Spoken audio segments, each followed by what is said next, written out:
Good afternoon, everyone. I'm Ryan Eller, and on behalf of the Appalachia Funders Network, I just want to thank you for joining this critical conversation. The Appalachia Funders Network is a collaboration of more than 75 funder institutions and partners across 6 states.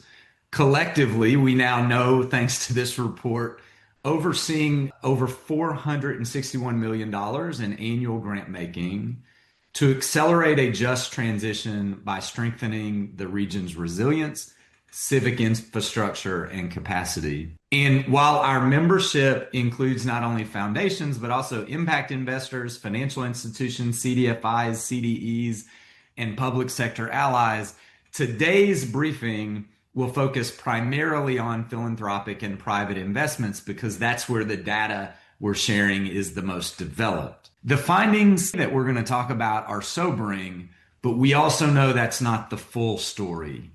And as I often say, there's no data without story and no story without data. So today's presentation will be heavily quantitative, but your stories remind us that every number represents a vision, a challenge, and a community striving towards something better. These stories give the data and our work true meaning. And finally, I'll say this isn't just a research briefing. It's a call to action. The data you're about to see puts numbers to what many of us already feel, that structural disinvestment in Central Appalachia is ongoing.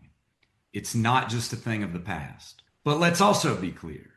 This region is not a void. It is a model of incredibly impactful reinvestment when we are given the tools to do so. And although our region faces several headwinds right now in the aftermath of storms, as our Queen Dolly Parton reminds us, storms make trees take deeper roots. Here in Appalachia, we have faced not just natural storms, but political ones, economic ones, and the slow erosion of our civic infrastructure. And still we root deeper. We grow stronger. Today's data is tough, but I think our communities are tougher.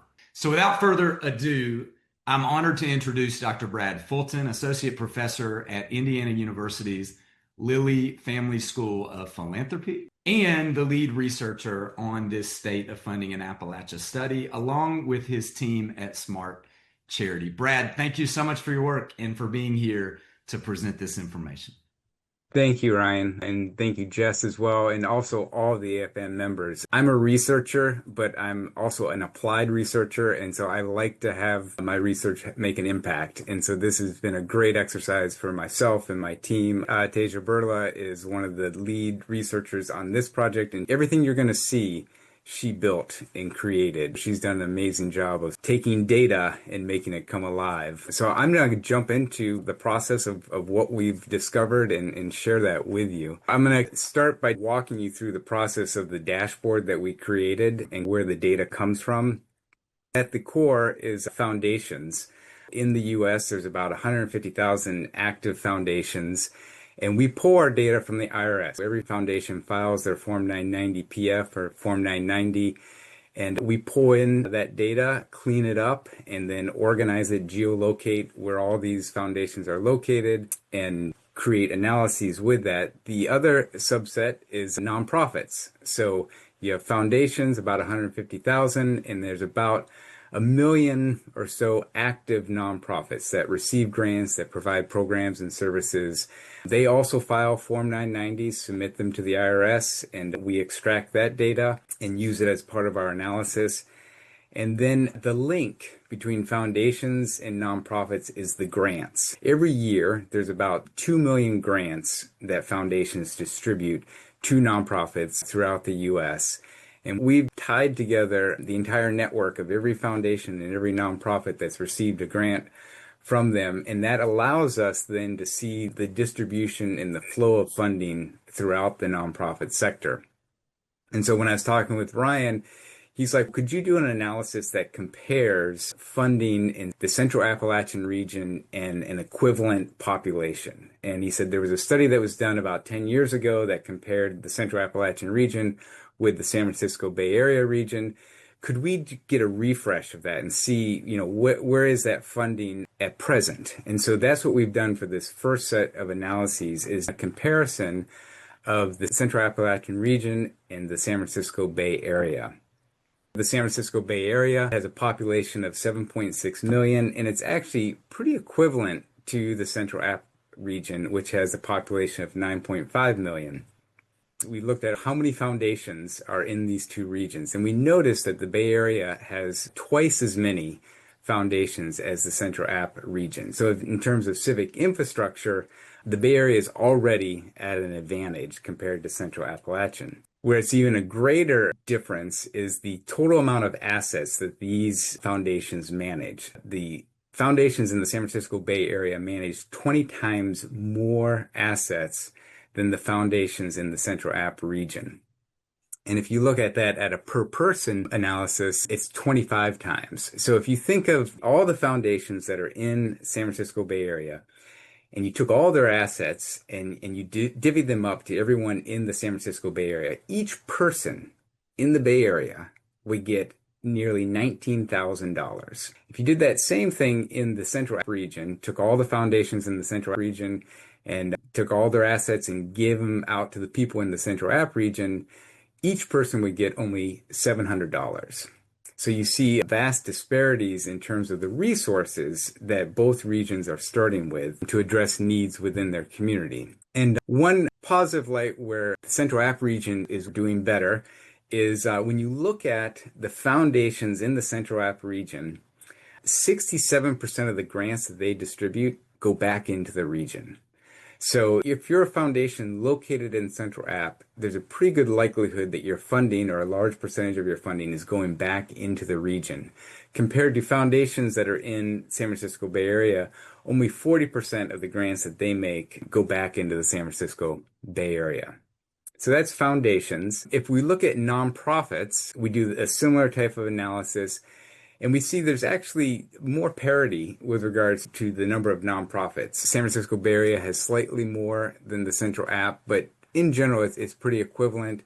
Roughly, if you look at it at a per person or per 10,000 people, Bay Area has about 50% more nonprofits than Central App. Where you begin to see the disparity is in the annual revenue of the nonprofits in both regions. And the total annual revenue for nonprofits in the Bay Area have twice as much compared to the total annual revenue in the Central App region. And if you look at it at a per person, you see it's even more glaring. Again, if you think of every nonprofit in the Bay Area, if they looked at their revenue, they have basically $5,000 per person to provide programs and services for the people in the Bay Area, compared to only $2,000 per person for people in the Central App region. And the last thing I want to show you is the grant distribution, the grants that are received in both of these regions. The San Francisco Bay Area receives 8 times more grants than the nonprofits in the Central region.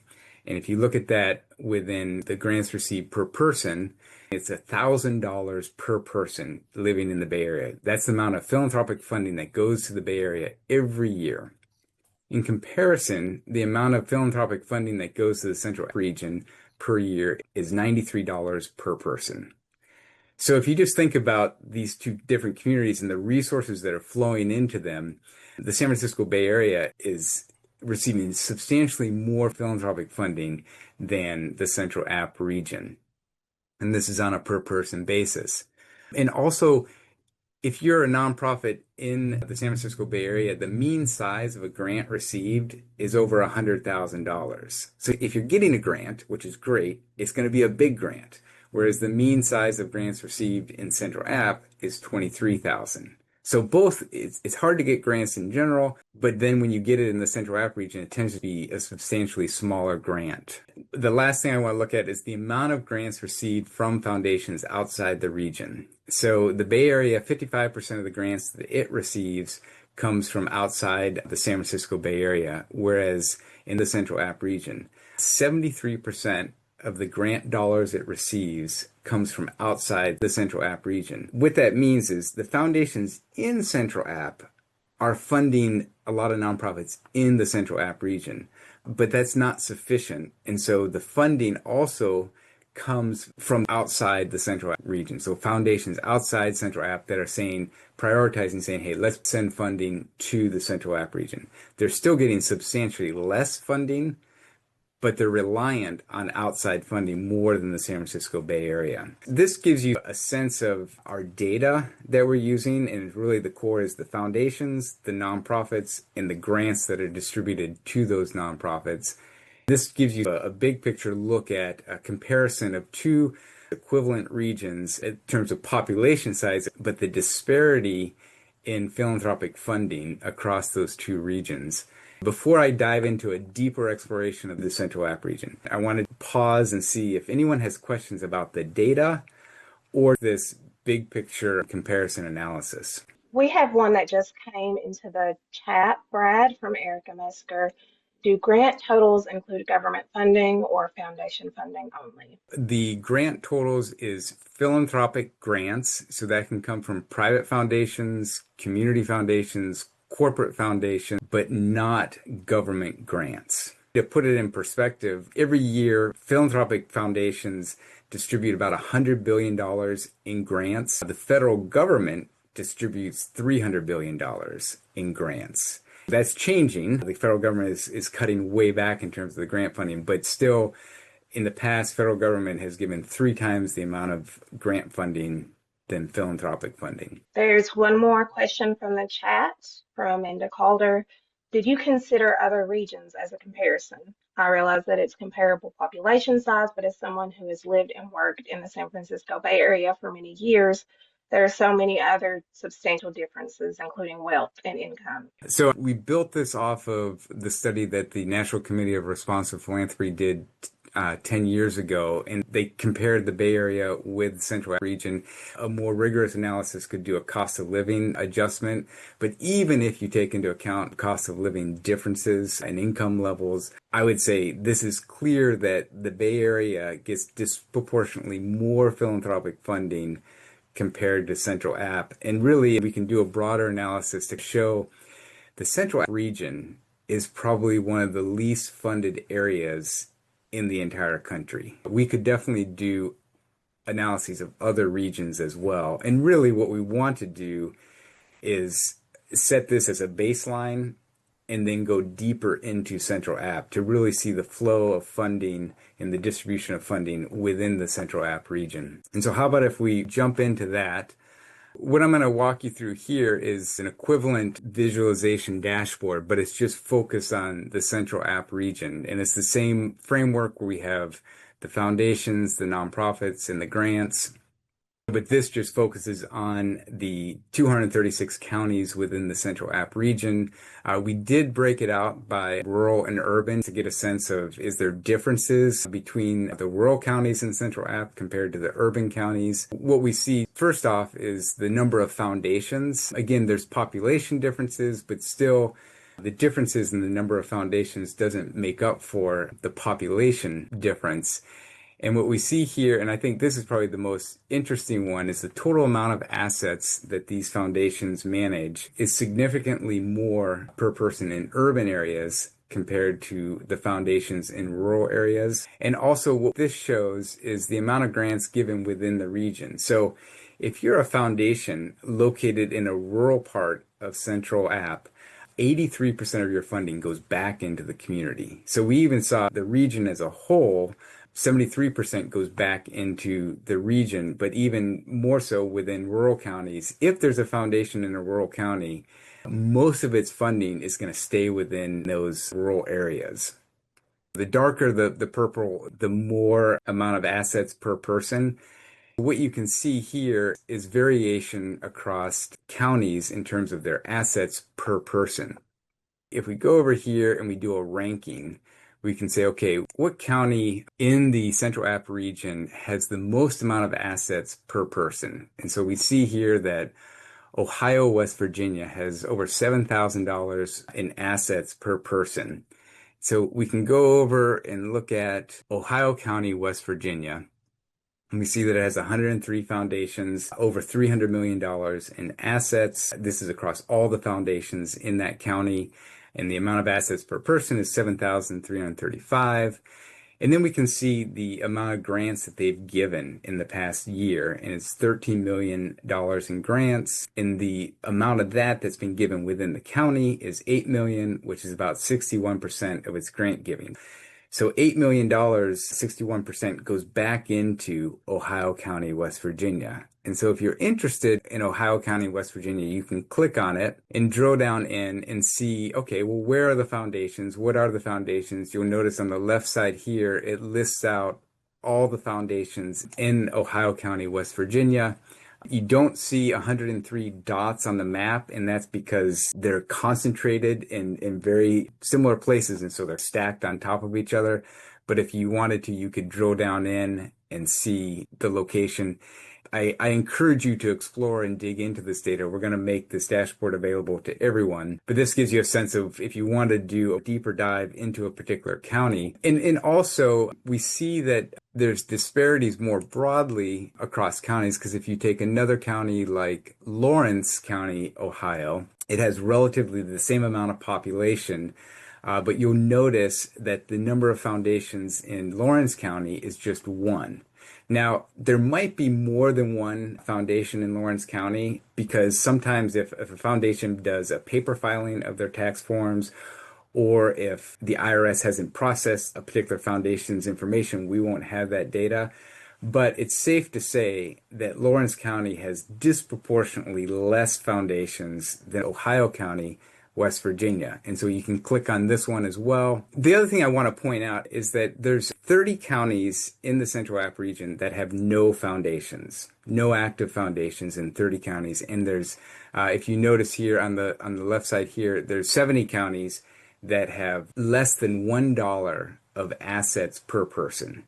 So what we see is that some counties, 70 counties, are starting off with insufficient assets to really make an impact within their community, especially because most of these counties get a lot of their funding from foundations within the county. So these counties that don't have any foundations, or at least minimal assets per person, are relying almost exclusively on outside funders providing funding for their nonprofits. And that's what I'm going to jump to now, is the view of looking at the nonprofits spread across the Central region. Again, you don't see much difference in terms of the number of nonprofits. However, where you begin to see the differences is if you dig down more deeply into individual counties, and you'll see greater disparity across the different counties. What I want to do is highlight two specific counties. The first one will be Polk, North Carolina. This is a county impacted by Hurricane Helene. It has 45 nonprofits per 10,000 people. The annual revenue per person is $4,500. The mean annual revenue for nonprofits in Polk County is about $1 million. And the total amount of grants received in the past year was $2 million.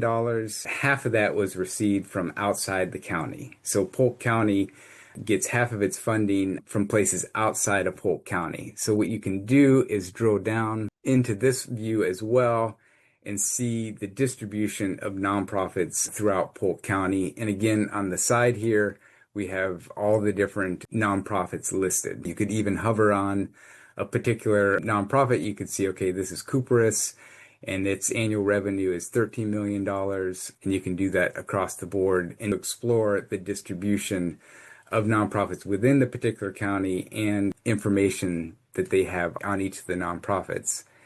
So this is a county that has a robust civic infrastructure. They have lots of nonprofits. They're getting a lot of funding. They're well positioned to respond to crises or long-term impacts within the community. But if you pull out and look at a place like Knott County, Kentucky, right here, again, similar population size, but the number of nonprofits per 10,000 people is only 9. The total annual revenue per person of these nonprofits is in this county is $616. The mean annual revenue is $664,000. The total amount of grants received is $3.8 million. And almost all of that came from outside the county. So Polk doesn't have many foundations and it relies heavily on funding from outside the county. So if you click on this, you'll see that it has 13 total nonprofits, total annual revenue 8.6 million, which translates into $615 per person. And again, you could begin to explore the nonprofits within Knott County, Kentucky. We can pull back out. And the last view I want to share with you, and then we can get into some questions, is looking at the distribution of grants throughout the region. Again, we have the comparison of rural and urban, but in general, there's more or less parity. Rural counties tend to get slightly fewer amount per person grants of $83 compared to $100, but all things considered, that's relatively equivalent. What we see, though, is that the mean amount of grants received is less. If you're in a rural county in Central App, the amount that you get is going to be smaller with the grants. And also, the amount of grants from foundations outside the region, consistently, rural counties in Central App are more dependent on foundations outside of their particular area compared to urban counties in Central App. And again, we can do a similar thing here where we could sort amount of grants received per person, and we could say which counties received the most amount of grants per person. And it's really important to do it per person because there is population variation. If you just looked at total amount of grants received, the more populous counties are going to have higher. But when we break it down by per person, you're comparing apples to apples. If we go to a county like Washington County, Virginia. What you see here is they received 3.5 million in grants, and the grant amounts received per person is roughly $67. If you compare that to, let's say, Cocke County, Tennessee, which is similar population, but the total amount of grants received in that county is only $83,000, and it's $2 per person. So what this allows you to do is to dig more deeply into each of the counties and in terms of its foundations, its nonprofits, and the grants that it received. And really, I encourage each of you to begin digging into this dashboard and begin to ask us questions about the data, because there's probably patterns that you're observing that will help us do even better analyses. One thing that I will share, if we're back at foundations, and just in terms of civic infrastructure, these are the counties that have $0 in assets per person. Basically, they have no foundational presence or no active foundations. But what I found very interesting is if you look at the counties that are super resourced, where they have over $500 per person in assets, and we see where they're located, we see that they're actually oftentimes neighbors to counties that are the least resourced.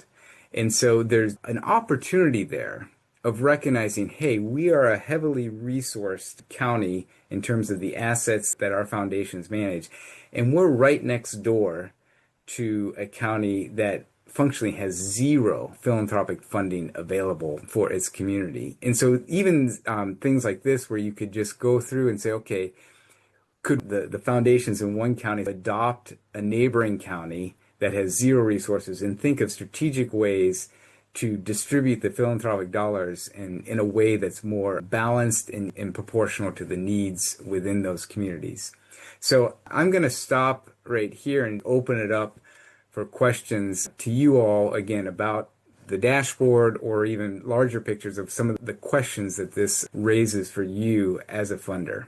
Thanks so much, Brad. And y'all, we'll lean on Jess to help us moderate this Q&A, and I'm seeing some good ones in the chat. Just want to remind folks too, you can share it in the chat, but also feel free to raise your hand if you're okay with that, Jess. I'll turn it to you.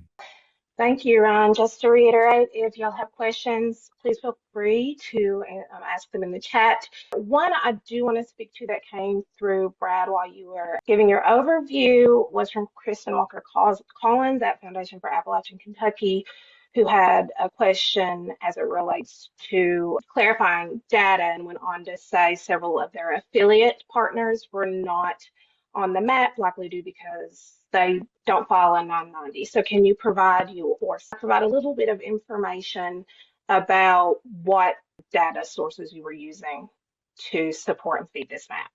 There are a lot of nonprofits and even some foundations, grant makers that are fiscally sponsored by another organization. One that comes to mind is the Trust for Civic Life, is very active in funding nonprofits throughout this region. But Trust for Civic Life is a coalition of foundations, and its fiscal sponsor is the Rockefeller Philanthropic Advisors. And so Trust for Civic Life doesn't file a Form 990. And so we don't have data on them as an entity. So they wouldn't show up on these maps. But Rockefeller would be the entity that would be seen as the one distributing the grants. You'd have to know the specific situation of where the actual reported funding source is. We'd be happy to pull in these fiscal sponsors so that they're represented in this analysis. So the grant making is represented because the grants get reported and the recipients of the grants get reported, but which entity actually gave the grant? Some foundations operate as pass-throughs, and so a larger foundation will give to a smaller foundation to redistribute those grants. So some of those aspects are more difficult to capture, but the end result of where that grant ended up and what nonprofit received it, we have all of that information. Thank you, Brad. Another question that just came through from Andrew Crossan. What would be the accurate statement for a top line takeaway on per capita funding for nonprofits, similar to that NCRP report? An example, a rural county in Appalachia receives an average of XY dollars in funding per person compared with XY per person average nationally. Yeah, it's a great question. What I would say, one is the proportion of philanthropic funding that's going to the Central App region compared to the San Francisco region. There's 25 times more philanthropic dollar in the San Francisco Bay Area compared to the Central App region. Ryan and I would talk about what are some of the best top-line takeaways that would advance the philanthropic initiative of the Central App region. Because we don't want to just do a top-line number that is interesting but not actionable. One that stands out for me, AFN has roughly 75 members, but if you look at the number of foundations in Central App is almost 2,000.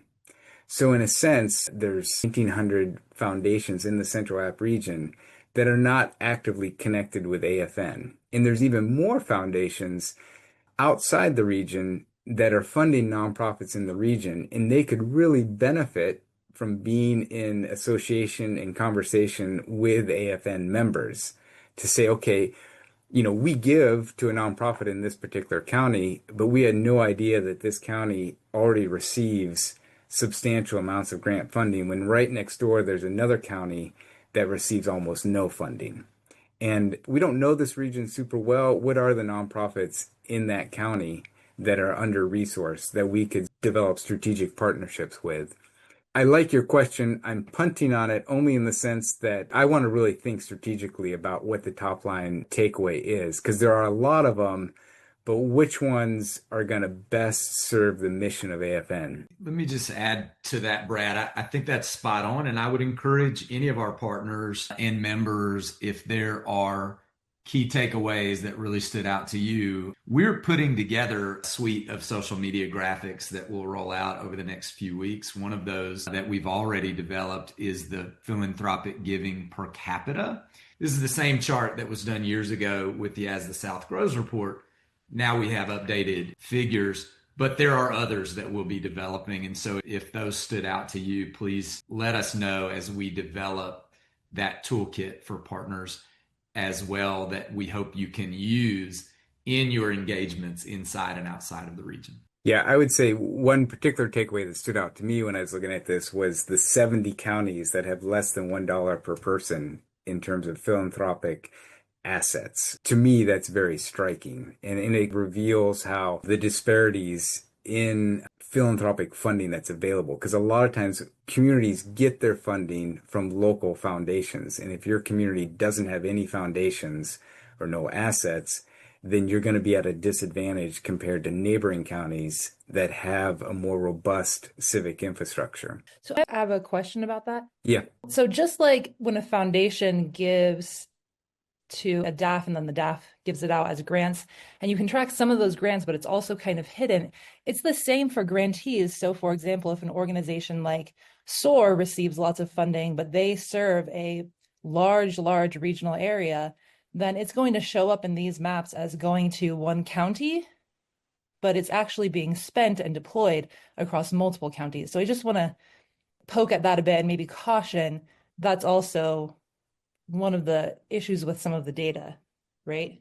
That's a great point, Erica. I would say that's very true. In a sense, there is a focal point that receives the grant, but then its service area could vary. It could be countywide, it could be multi-county-wide, it could even be statewide. But I'd also argue that if you look at this in the aggregate, if you're the county that receives the funding and the nonprofit that's in that county, that helps build the overall civic infrastructure. Whereas if you're a county that maybe is the beneficiary of some grant funding in terms of services and programs, but the headquarters aren't in your county, you are not building the civic infrastructure that's needed. So I definitely agree with you that the funding that comes into a particular county doesn't necessarily stay and only service that county, but they get to build up the infrastructure because they're the host of that activity. So I guess for me, the takeaway would be that more communities need infrastructure funding so that they can set up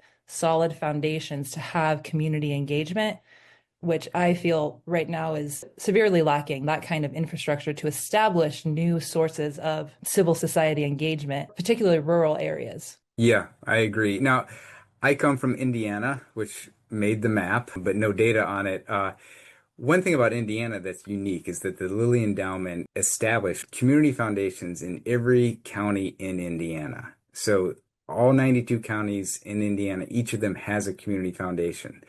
And what that does is that provides the base or the foundation for building out civic infrastructure. A lot of other states don't come close to having the representation of community foundations by county. In Indiana, that was actually a very strategic thing to make sure that every county has at least one community foundation to start as a base to begin to build out civic infrastructure. Yeah, I think that's a fascinating model. You'll see other ones, Brad and Erica, in Iowa. They fund it differently from the private side. And I think just to note, the reason that I think for our region this is particularly important is because of the multiple generations of extraction of both resources that come naturally, but also extraction of wealth, extraction of human beings, and intergenerational wealth. And because of that lack of place-based philanthropic infrastructure for a long time has left us without the ability to have somewhat of a regenerative philanthropic structure in so many of these places. You're reporting, up to 70 counties within our footprint that lack that infrastructure. So it's certainly a call to action. Do we have any other questions or folks want to go ahead and raise their hand? I see a question that came through a couple of minutes ago from Kevin. The question is, I believe I heard that there was a function to identify what percentage of grants come from national foundations. Can you clarify? When I think of national foundations, it means that their footprint of giving spans the entire U.S. So obviously there's regional funders, which almost all their funding goes to a particular region. And then there's the national funders. So if you look at this area in terms of grants coming in, we show here that 82% of the grants in rural areas come from outside the region and even outside Central App. And so what we could do is a more detailed analysis at the county level and begin to display it, like what percentage come from outside the central region. And you could argue that those would be national funders or at least super regional funders. Like they're located outside of the central region and sending money into Central App. I would be interested in, we could talk with Ryan about this. We have a really good sense of here's all the foundations that are located in Central App. We could also generate a list of all the foundations that are located outside of Central App, but are giving grant funding to nonprofits in the Central App region. And we could do the same type of sorting where we could say which foundations are giving the most amount in proportion to their assets. So you could say, well, the Gates Foundation is giving the most, but it's really a small percentage of their total assets. So we could find another foundation that isn't giving as much, but like 80% of their grant making goes to the Central App region, even though they're not located in the Central App region. So you'd really want to begin to look at different ways of cutting the data to see who are the most active and engaged national funders or funders outside Central App that are giving to Central App. And even some of the AFM members fall into that category. Not all AFM members are located in the Central App region. Thank you, Brad. And from Amy, what impacts might you anticipate on this data or on the region, given the trends that are happening nationally that are impacting philanthropy? An example, national funders pulling out of the South, investigations into high dollar community foundations, etc. Great question, Amy. Thank you. Two major things stand out. This region is more reliant on government funding compared to other parts of the U.S. And so as there's cutbacks in federal funding, it creates an even greater need for philanthropic engagement. And it's a both and in the sense that, yes, funders within Central App, there's greater need for them to distribute more of their endowment funding to the region. But more so, I would say there's other foundations outside the Central region that want to be strategic in their giving. And if we can demonstrate, hey, listen, you're sending money to this region where the amount that they get per person is already very high. And here's what I would call philanthropy desert area, not just the Central App region, but here's particular counties within the Central region that are truly philanthropy deserts. They have great needs, and yet they receive some of the lowest amounts of philanthropic funding in the nation. And so in terms of foundations wanting to be strategic in their giving, where their money is going to have the greatest impact, I would argue that it's more strategic to give to these desert areas, and we have to show them where they are, because they don't know. In fact, I didn't know until we did this analysis. But if you can help foundations see where the places of greatest need are that receive the least amount of funding, to me, that's a compelling argument. That's evidence-based decision-making with regards to where do we distribute our grants. And what this analysis also helps us do is you can drill down into those counties and look at, okay, what are the nonprofits that actually are already operating in these desert areas? Because those are the ones that you'd want to fund. You're not going to set up your own shop. You're going to say, well, what's already there and how can we give them a boost to expand their programming? This one will likely be a quick response from Megan Griffith. Has there been any analysis done that looks at different issues receiving funding? Yeah, so the next layer of analysis would be looking at the activity area of the nonprofits. So nonprofits could be arts related, they could be education related, health related. And so this just looks at grants received across the board, but you could do a drill down where you say, okay, which counties are receiving the least amount of health-related funding? And you could even pair that with which counties have the greatest health needs in terms of health outcomes, and which of those are receiving the least amount of health-related funding.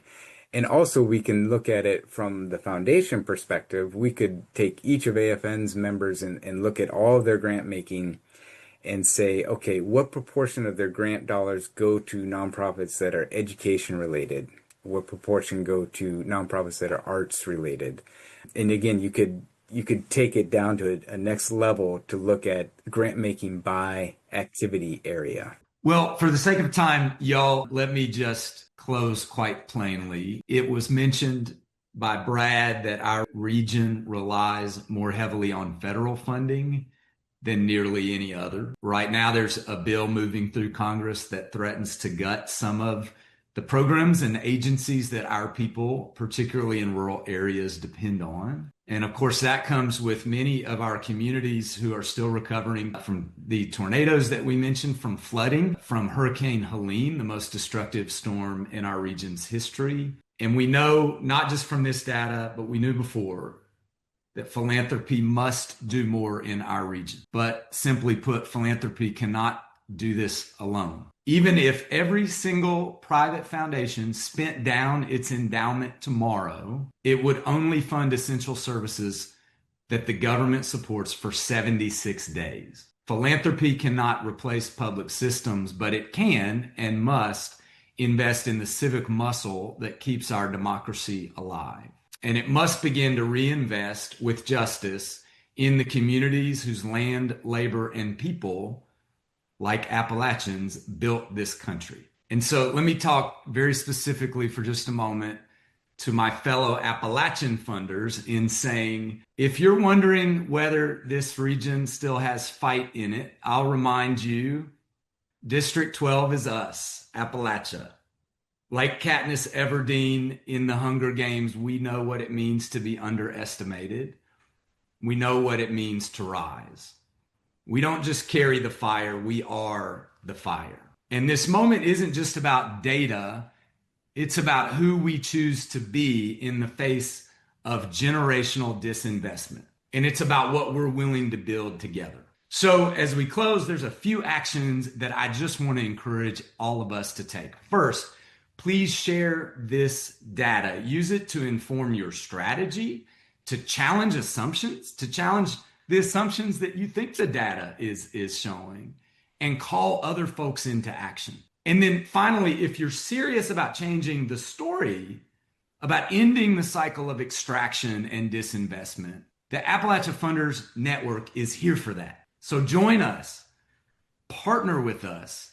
Let's make this work easier, deeper, and more transformative together. We're just so grateful that you joined us. Hope you have a great day.